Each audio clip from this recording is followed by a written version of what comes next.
Nous sommes ici à la cité Gargan.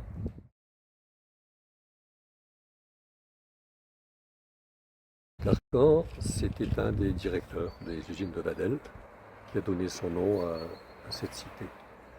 Il faut savoir que les petits vallons qu'on va retrouver là derrière, sous les couleurs d'automne, sont exploités depuis qu'il y a des hommes qui habitent dans la région. On a retrouvé là des traces archéologiques de l'exploitation du fer de l'époque du néolithique déjà, donc bien avant l'histoire.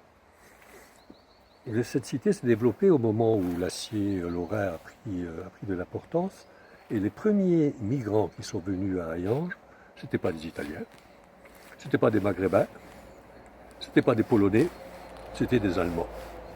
Ils venaient de la vallée de la Moselle parce que la vallée de la Moselle était française jusqu'à ce que Napoléon ait perdu sa guerre. Et donc là, il y avait une population qui parlait plus ou moins le français, qui avait une culture française, mais qui était quand même fondamentalement allemande, quoi. Et donc, c'est les premiers migrants qui sont venus habiter ici. La rue qui part d'Hayange pour venir jusqu'ici, à l'époque, il n'y avait pas de bâtiment le long de cette rue, s'appelait la rue des Allemands. Voilà, et ici, on parlait quand même un peu français, mais beaucoup allemand.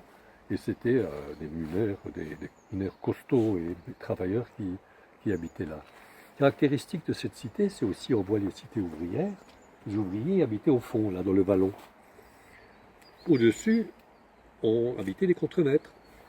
Il faut s'imaginer qu'à l'époque, les WC étaient des petites cabanes qui avaient au fond du jardinet. Ça fait que son contremaître pouvait voir tous les déplacements des ouvriers, même quand ils partaient aux toilettes, il n'y avait pas de véritable activité. Le directeur avait sa maison en face de l'entrée de la mine.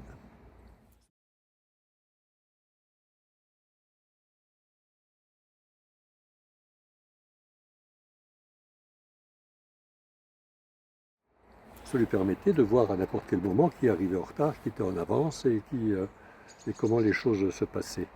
Et donc c'est des ensembles comme ça qu'on retrouve assez souvent dans la vallée, qui vieillissent assez bien parce que les gens rachètent aujourd'hui ces maisons et ils en font des choses assez confortables, qui sont dans des cadres assez sympathiques depuis qu'il n'y a plus la pollution et qui, ma foi, rappellent quand même le passé sidérurgique et l'histoire de cette vallée.